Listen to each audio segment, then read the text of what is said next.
move day again, and we've got about 2 hours left on the road to get to our destination of a casino where we're going to try to stay for a couple of weeks.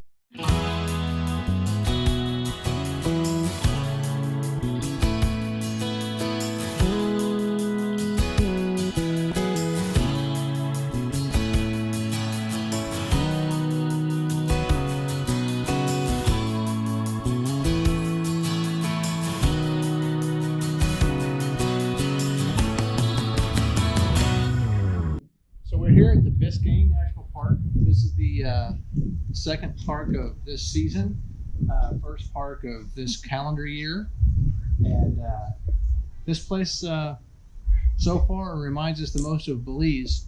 Kind of makes us homesick for the island house. They've got the mangroves, humidity, salt air. So Biscayne National Park is a water park. Not like the fun kind that people ride rides. It's all out in the water, so you can kayak to it, you can canoe to it. I think you can take probably a tour to it. We're not doing any of that. So there's a few things you can see on land. There's a hike, like a 1/4 mile hike. Yep, and a lighthouse. Yep, so we may do the hike. We're definitely going to do the lighthouse. But we're not going to go out in the ocean. In most parks, land dominates the picture, but Biscayne is not like most parks. This park, located 21 miles east of the Everglades National Park, was established as a national monument in 1968. In 1980, it was enlarged to 173,000 acres and designated as a national park to protect a rare combination of terrestrial and undersea life, to preserve a scenic subtropical setting, and to provide an outstanding spot for recreation and relaxation. In Biscayne, the mainland mangrove shoreline has been preserved almost unbroken. For many years, these trees of tropical and subtropical coasts were considered almost worthless. Some were cut for timber or used to make charcoal. In the 1960s, the mangrove wilderness was referred to as a form of wasteland. Like thousands of other wetlands, it was cleared or filled to make way for harbors and expanding cities. Now, we know that the mangroves are vital to the well-being of the park and surrounding areas. Without them, there would be fewer fish for anglers and fewer birds for birdwatchers.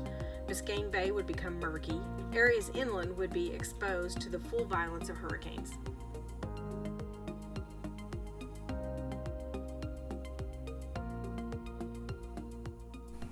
So that wraps up our time at Biscayne National Park.